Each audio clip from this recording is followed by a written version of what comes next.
ปีกวนคือปีกวนคือมีลองสังละสุดตัวตีไหนลูกเอาเงินตีละมันนำบ่เป็นทันได้กาขายเงินกับปอห้อนั่นไรมาเยาตั้งเสียง50 ล้านปันห้อมาหมดเยาสุดตัวแหละเงินนำบ่เป็นทันได้ลองในปีเฮาฮู้ยาวฮะปีเฮาแลตั้งปีโลเฮาไปฮู้ลองแน่เงินแน่สุดเฮ็ดคือล่ะเอามาปันเฮาแลเฮาได้กว่าสู้ปีเฮา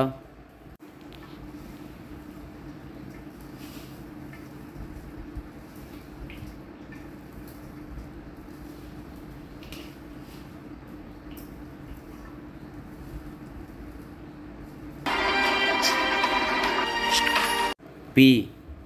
อยู่เฮือนอยู่รู้มันได้กำกว่าแล้วมานั่งเลยปีตุ้ยรู้ในเป็นกาขายเฮือนเก่าปอเฮานั่นตั้งเสียง50 ล้านเงินในไว้ที่ปอเฮามันกินน้ำไหลนอนน้ำลับกลุ่มวนจอมลองในอยู่ปอลาดว่าเมียงเพียงเป้งหนึ่งก็25 ล้านน้องชายปอเฮาในก็หรือซ้ำน้องมาปอตั้งหึงน้องลุมลามาอยู่ตาเสเงินในน้องเอาตั้งสิ่งในก็เปี่ยมว่าสังปีปอเปี่ยมเอาค่าในก็เอาลองปอเต้ค่าด้วยถึงมันในก็เป็นปุ้นพ่อนค่าอยู่เย้าหลายปีในก็เปี่ยมอยู่เฮือนในเป็นลองค่าถูกลีและเฮ็ดอยู่เย้าเลี้ยวน้องชายปีเอา2 ล้านอันเกิดเลยในน้องเอาตังหมดละเลี้ยวปีเฮ็ดไหนแลมื้อนาปอตั้งเมค่าก็เตเล่งกว่าสูเป็นคือล่ะเมียงเยาห้าเมียงกันก้าคือล่ะเพยเยาอ่ะนึงก็25 ล้านลีอ่ะมื้อหน้าเฮาหลุไลตัวถึงลมลาปอลี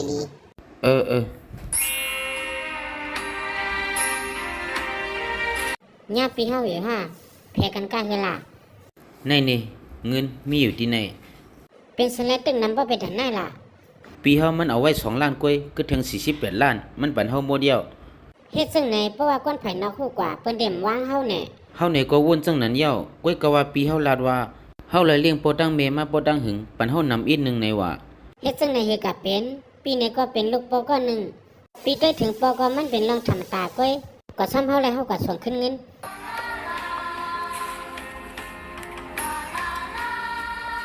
น้องชายน้องเป้อมีลองสังลาปีเฮาฮู้อยู่ว่าปีนี้เฮ็ดดีต่อเฮาก้อยกะว่าเงินนั้นแม่งเลยในเฮาได้เอามได้อิสังละสูเงินอิสังละเลยปีโลนี่เป็นกาขายเพิ่นปอเฮา2ก็ปีน้องก็เหลือไล่แม่งกันก็ครึ่งก้อยกาปีเฮาซ้ำเอาไว้2 ล้านก้อยอันขึ้นเหลือก็ปันเฮาหมดยา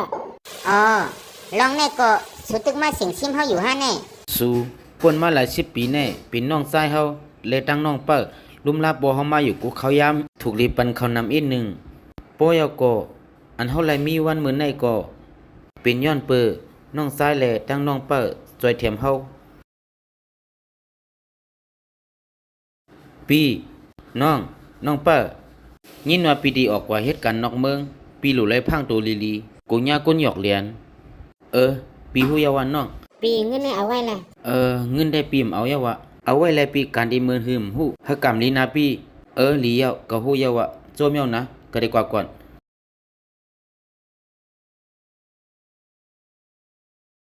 เฮาเป็นกวนอำถูกลีเลยลืมกุ่งมุน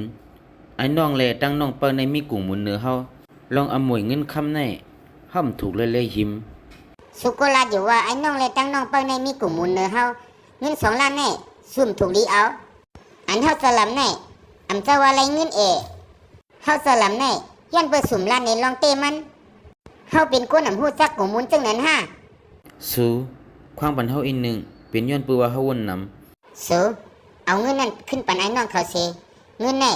ย่านึงก้อยก็ห้ำหรือเอาเลี้ยวปีเงินในคำเอาเย้า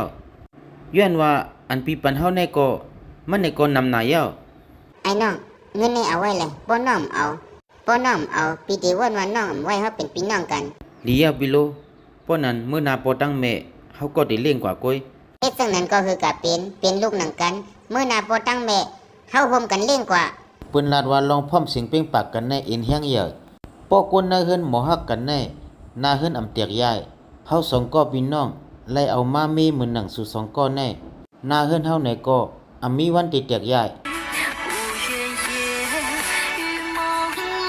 นาเฮือน1 หลังพี่น้องกันผ เมกัน